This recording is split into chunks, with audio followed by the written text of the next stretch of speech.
and welcome to Virtual Concert Hall's live music channel. My name is Chris Au, and I have with me the co-founder of Virtual Concert Halls, Dr. Anna Osmanskaya. Thank you, Chris. It's a great pleasure to be co-hosting with you and welcoming our audience as we're embarking on the last chapter of Beethoven's Symphony No. 5. That's correct, and this is part 11 of the documentary on Beethoven's Symphony No. 5, written and narrated by Lawrence Rapchak, created by New Media Productions Worldwide and Virtual Concert Halls, and produced by Architects of Music. And we're so grateful for this incredible collaboration, which was made possible by our shared passion to presenting musicians to the audiences in all places around the world, in musical performances and live programs. We are encompassing now the entire globe.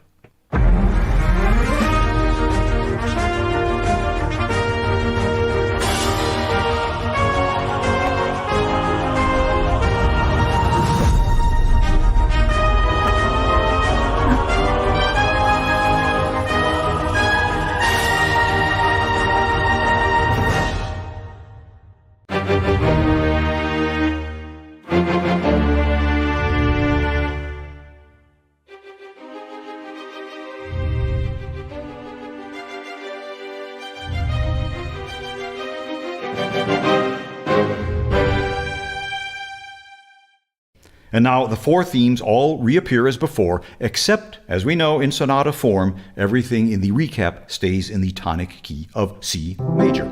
But once we get to that point where the exposition ended, Beethoven now reaches back to devise a novel way to conclude this monumental symphony. Here's how he does it. Coming out of his fourth theme, this one, and the intensity builds through these harmonies, diminished seventh chords in the full orchestra, but the bass moves up to F. Whoa! B flat major, B diminished, F sharp, diminished seventh to C major. And the return of that great passage with the third theme and its bass line repurposed.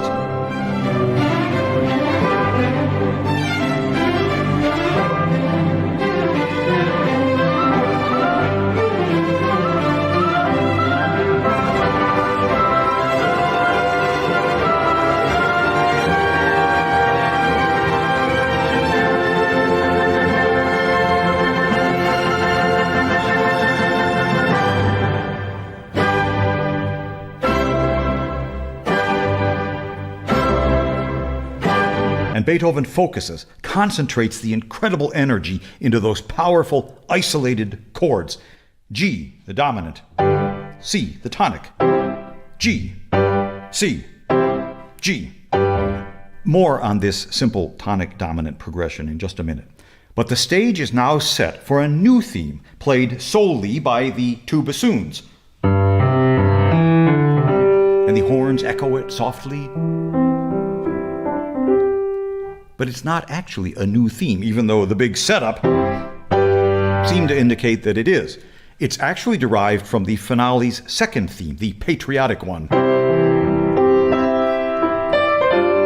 Yes, now transformed to. And I'd say that this newly reconstituted theme does have something of a populist feel to it. It's a simple tune built on basic triad,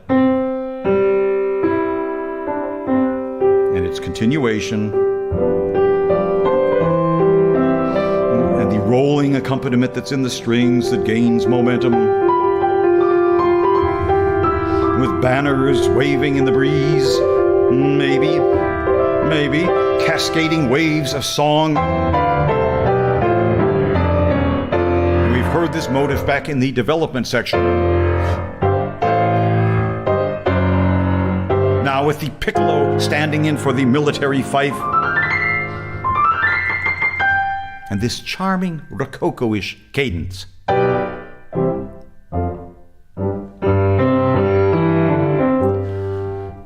Now, I have no evidence that anything that I'm saying is true. But Beethoven did write a grand funeral march in the Third Symphony, so why not a rousing, revolutionary marching tune here?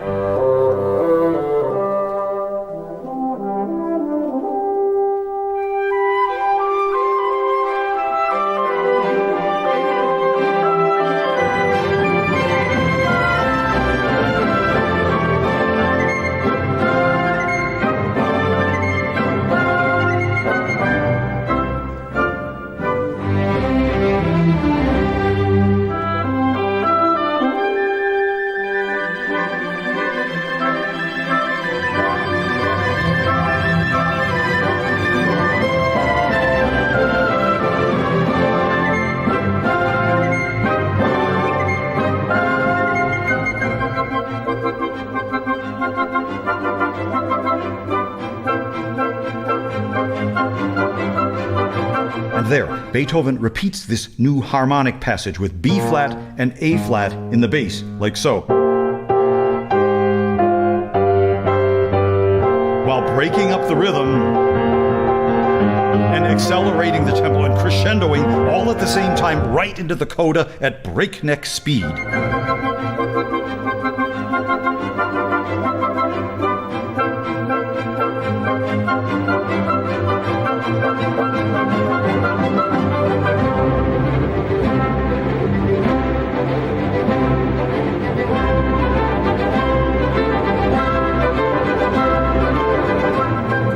This runaway coda theme is none other than our formerly lyrical theme. Recognize it? That's number 4 on our hit parade countdown of revolutionary favorites, the gentle one. Yes, now Beethoven brings back the first theme, now totally joyous, dashing ahead into the most C major passage in all of music.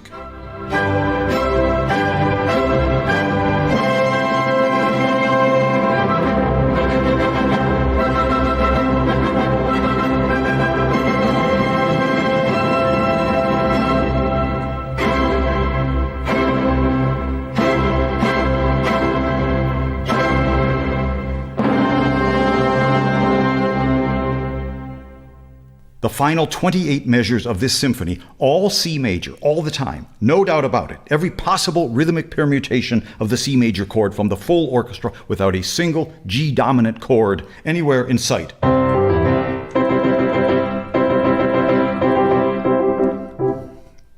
Being fascinated as I am by the power and beauty of harmony, I'm automatically disinterested in, for instance, the many, many works that you often find from the early classical era with very rudimentary tonic and dominant harmonies. I'll go into D major here, this sort of thing.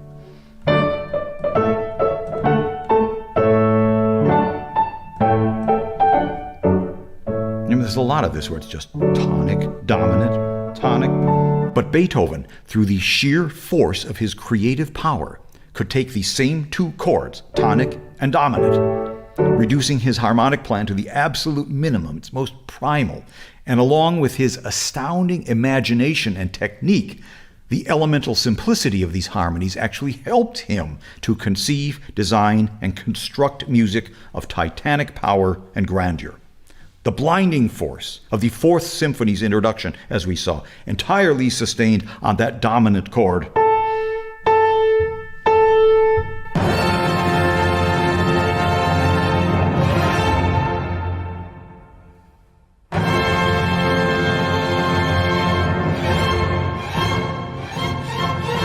The inexorable momentum of the Eroica Symphony's first movement coda, built entirely on the tonic and dominant chords.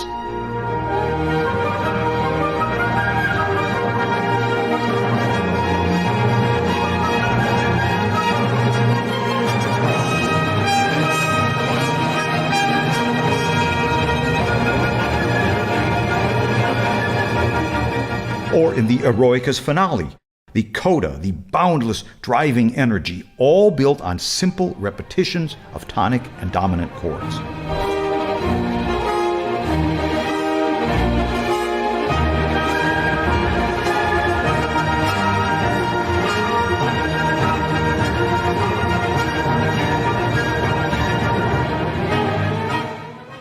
There's a passage in the Credo movement of Beethoven's great Mass in C major, written during the same general period as the Fifth Symphony. The passage depicting Christ's resurrection and ascension. The chorus sings unison on a rising C major triad, the Latin words, sedet ad dexteram Patris. He is seated at the right hand of the Father.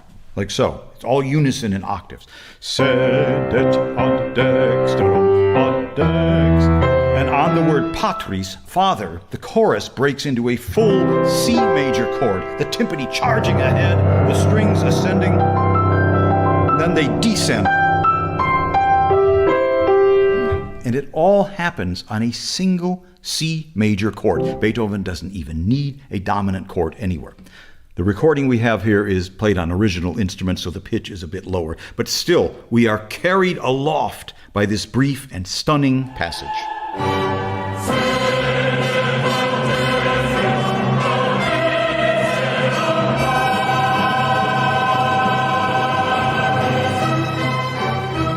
That's it. That's all. But that single span of music, which emerges from the darkness of the Crucifixus section and ascends into heaven, is a perfect example of the elemental power of Beethoven's art. I sang bass in a chorus of this Mass 50 years ago in April of 1970, and that one brief passage remains one of the most thrilling moments of my performing experience. And around the same time Beethoven wrote this Mass, he applied to the Imperial Court Theater in Vienna for an annual stipend in order that he might continue to compose and survive at the same time. In his petition, he assured the committee that his composing was, as he said, much less to earn his daily bread than it was to raise the taste of the public and to let his own genius, quote, soar to greater heights and even to perfection, unquote. His application was turned down. So Beethoven just soldiered on.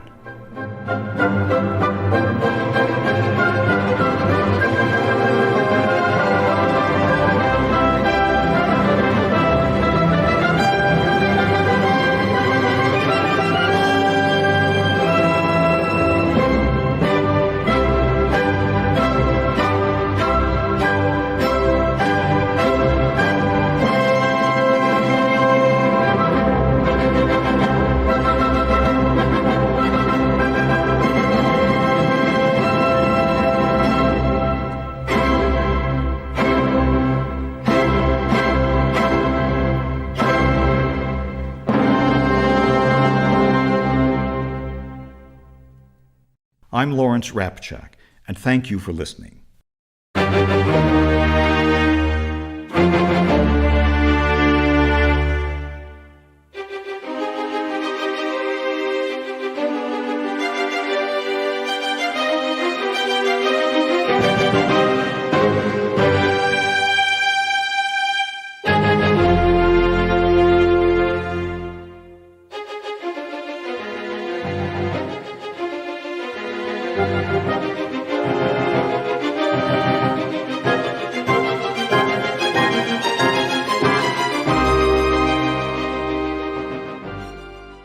There you have it. It's amazing. It does say movie director Anna Ospinskaya there, so you're a lot more involved than you let on in the previous episodes.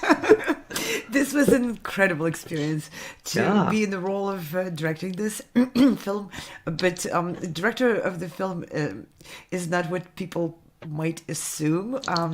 You have to be a good team player, and to have incredible people doing their parts. It takes a number of people to put all the parts together, and as a director of the film, I had to learn how to let go and let other people's creativity soar. Wow. No, this is a really beautiful production, especially this is the concluding episode. We're talking a lot about what's happening here. What are your thoughts on this final episode? What he's talking about, these ideas of the tonic dominant, this idea that he uses C major for 28 measures and all that. And of all keys, it is C major, which, plain vanilla kind of key. And Beethoven elevates it to incredible power of pure energy and pure triumph of the energy, of the positive energy. And it's, to me, it's very telling how Lawrence Rapchak finds out those pretty impressive facts of Beethoven's biography that coordinate with what was happening. He was turned down by the source of money for him to continue to do his work. And what does he put out? I like to quote Larry Rapchak on that. He soldiers forward. And I remember when we worked on this film and that ending, there was of course a whole bunch of different versions of the visual to illustrate that. And we found that one footage where the person is standing alone and raising the hand, and it was just everyone agreed, yeah, that's how you soldier through on your own journey of creating something as powerful as this, when seemingly you're not being fully supported or not as supported as you want to be. Well, I also like to reference a bit of what he does musically. This sort of, after you have all these C minor sections of the different movements previously, now we're finally in C major. In the last episode, we talked about how he transitions into C major from the third movement. It's sort of a very seamless way in which he does it, from a creepy, hollow, haunting mood and atmosphere to this joyful and triumphant thing. He uses definitely patriotism and revolutionary elements in order to make this happen. What are your thoughts on all this, and how he concludes with this massive C major? I think he concludes with a call to action. And that's not unlike Beethoven to do that. He's the doer and the energy of the action. His symphonies are, all of his works are so energetic and so grand, on the energy on the grand scale. So this transformation from C minor through all of the other harmonic tools which he uses to show different paths, they're all leading to the same ending, and that ending is a triumph of the energy, and it being not some kind of a darker chord, but being a C major. I think the statement is clear and loud. It's the triumph of the power of goodness and joy and creativity over whatever obstacles happened in the course of the symphony on the path. And Beethoven sometimes really was able to focus single-mindedly on one most important aspect of his characters. And if we think of that symphony as being a portrayal of a character's journey, he's just so articulate and so clear. You start with some fate knocking on your door, or with obstacles and dangers and challenges, and then you go through them and you find energy in different harmonic progressions, and different sometimes you even venture in maybe in the cemetery, in the scherzo in there, but then you come out of all of that victorious in a glorious C major, where C major leaves no doubt of what he meant. Yeah, what's fascinating to me about all this and how it's all happening is also, if you compare it to his other works, Larry doesn't reference the piano sonatas, but as we're both pianists, that there's the Pathetique sonata, which starts in C minor, and the last movement, as you know, is in C minor. You have the Waldstein, which is in C major, which is obviously different, but then he also ends with this sort of grandeur of a C major. And the last movement of the Waldstein sonata, verse 53, I believe, is, again, there's a lot of the C major that goes on forever and forever, and finally it ends, and you feel this sort of glorious nature of it. And then the last sonata he ever wrote, Opus 111, it starts in C minor and ends in this amazing C major sort of theme and variation, with the theme coming back, and you feel this release. And so he definitely had a very strong relationship with C minor, C major, and this way of resolving things. What are your thoughts on this, and how he uses this in the piano works? Oh, definitely. If you speak of composers using a certain key or being attracted to a certain set of keys, C is Beethoven's key of preference. He really liked, I guess, the variety and the movement which happens in C minor, C major, back to C minor, back to forward to C major, and all the surrounding harmonies. Definitely that provided him with the probably best harmonic landscape for what he meant to communicate through his music. That's if you're a pianist, you better learn how to play C minor and C major scale, and arpeggios and everything else in between. Exactly. If you want to ever play anything of Beethoven, I mean, even the third sonata, and just number of other compositions. That's written true. in That's those right. keys. Yes. There's just so many, and even if he starts writing in something else, he comes back to C minor and C major somewhere in the Oh, middle. always. There's the third piano trio. There's the seventh violin sonata. There's many of The those. third concerto. I mean, Yeah, of course. The That's list goes on right. and on, and definitely he's centered around that. And to me, I mean, just like Larry says in this program, I don't have any proof of it, so it's my own personal opinion. But I feel that C major is being such a basic and simple chord. I mean, it leaves no nuance of what it means. It just means pure good. Yes. And C minor, on the other hand, being a very simple, very straightforward. It's not like your B minor, where there are questions, or F sharp minor, where there's lots of nuance in there. C minor is so condensely energetic and tragic. Key. So that just juxtaposition of the extremes being all around the same C probably is why Beethoven was attracted to this particular combination of keys. Yeah, you bring a really wonderful point, because sometimes, and especially I want to reference what Larry does, which is by referencing the Beethoven Mass in C major in the Credo. I noticed this also when I heard Fidelio for the first time.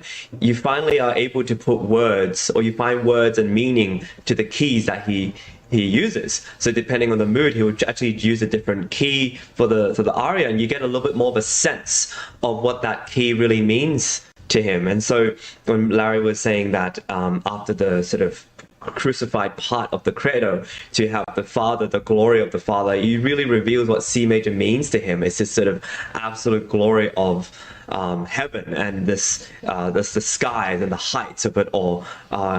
This elemental power of Beethoven's art is just so powerful, and Absolutely, yes. yeah. And this is also very remarkable.